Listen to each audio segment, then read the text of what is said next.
దయా దాక్షిణ్యపూర్ణుడు, కృపా సత్య సంపూర్ణుడు, మన తండ్రియును రక్షకుడునైన యేసు ప్రభు వారి యొక్క ప్రశస్తమైన నామంలో దైవవాక్కు అనే ఈ అనుదిన ఆధ్యాత్మిక కార్యక్రమాన్ని వీక్షిస్తూ ఉన్న మీ అందరికీ కూడా నా యొక్క హృదయపూర్వకమైనటువంటి వందనాలు తెలియచేస్తూ ఉన్నాను.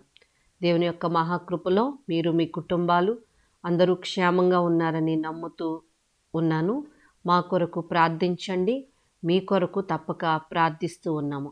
ఈ దినము కొరకు ఒక వాక్య భాగాన్ని మనం చదువుకుని ధ్యానం చేసుకుందాం. గలతీయులకు రాసిన పత్రిక 6వ అధ్యాయము 9వ వచనం. మనము మేలు చేటి యందు విసుకక యుందుము, మనము అలయక మేలు చేసితిమేని తగిన కాలమందు పంట కోతుము.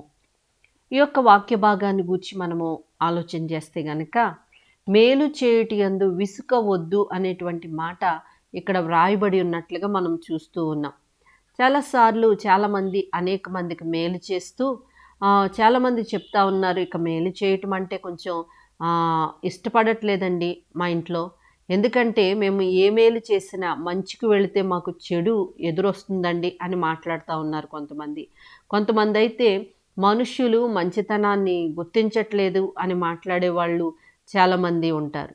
అయితే మనం చూస్తూ ఉన్నప్పుడు మనము ఒక వ్యక్తికి మేలు చేసినప్పుడు ఆ వ్యక్తి దగ్గర నుంచి మనకు ప్రతిఫలం వస్తుందా అనే దానికోసం మనం ఆలోచించని అవసరం లేదు. కానీ మనము మేలు చేసుకుంటూ ముందుకు వెళ్ళిపోవాలి.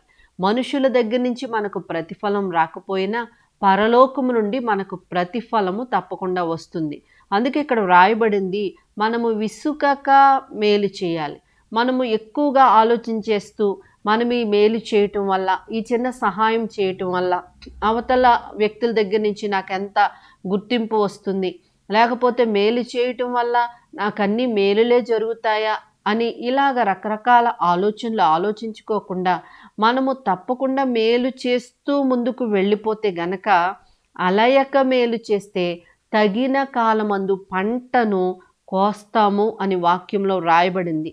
కాబట్టి అందరి ఎడల వాక్యంలో రాయబడింది. కాబట్టి సమయము దొరికిన కొలది అందరి ఎడల, విశేషముగా విశ్వాస గృహమునకు చేరిన వారి ఎడలను మేలు చేయుదుము అని వ్రాయబడి ఉన్నట్లుగా మనం చూస్తూ ఉన్నామండి. మన దేవుడు కూడా అనేక మందికి ఆయన మేలు చేసుకుంటూ ముందుకు సాగిపోయినట్లుగా మనము వాక్యంలో చూస్తూ ఉన్నాం. కాబట్టి ప్రియమైనటువంటి దేవుని బిడ్డ, మీ యొక్క ఇరుగు పొరుగు వారిలో, లేకపోతే మీ కుటుంబంలో, మీ సంఘంలో, మీ సహవాసంలో ఎక్కడ చూసినా కూడా మనము మేలు చేసుకుంటూ ముందుకు మీరు వెళ్ళిపోతే గనక దేవుడు తగిన కాలమందు తప్పక ప్రతిఫలం ఇస్తాడు. మనుషుల దగ్గర నుంచి వచ్చే ప్రతిఫలాన్ని మీరు ఆశించొద్దు. పరలోకం నుండి దేవుడు ప్రతిఫలాన్ని ఇస్తాడు. మనము చెప్తారు కదండి, మన ఒక వ్యక్తికి మనము ఉపకారము చేయటము, మేలు చేయటము అది ఎంతో మంచిది, ఎంతో యోగ్యమైంది. వాళ్ళు మరలా మనకి చేస్తారనేటువంటి ఉద్దేశంతో కాదు, మనము చేసుకుంటూ ముందుకు పోవాలి. ఇది మన ధర్మము, మన విధి అన్నట్లుగా మనం ముందుకు సాగిపోదాము. అలయక మేలు చేస్తే తగిన కాలమందు మనం పంటను కోస్తాము అని దేవుని యొక్క వాక్యము తెలియచేస్తూ ఉంది.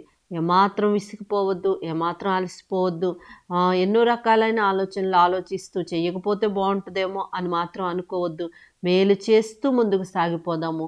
దేవుడు గొప్ప ఆశీర్వాదములతో మిమ్మల్ని, మీ కుటుంబంలో నింపునుగాక.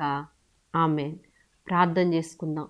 ప్రియ పరలోకపు తండ్రి, మీకు స్తోత్రాలయ్యా. ఈ వాక్య భాగాలు వింటున్న ప్రతి ఒక్కరిని మీరు జ్ఞాపకం చేసుకోండి. చాలామంది సమయాన్ని తీసుకొని అనేక మందికి వాక్య భాగాలను పంపిస్తూ ఉన్నారు ప్రభువా. తద్వారా సువార్తలో పాలుభాగస్తులుగా ఉన్నారు. వారందరినీ కూడా దీవించి ఆశీర్వదించమని మీ సన్నిధిలో ప్రార్థిస్తూ ఉన్నాము నాయన. ఈ మాటలు ఎవరైతే వింటున్నారో ప్రతి ఒక్కరూ కూడా అనేక మందికి మేలు చేసేవారిగా, మంచి చేసేవారిగా నాయన వారిని దీవించి ఆశీర్వదించి ఏర్పాటు చేసుకుని నడిపించమని సన్నిధిలో ప్రార్థిస్తూ ఉన్నాం. మీరే కృప చూపించమని యేసు దివ్యనామంలో అడుగుచున్నాము తండ్రి. ఆమేన్.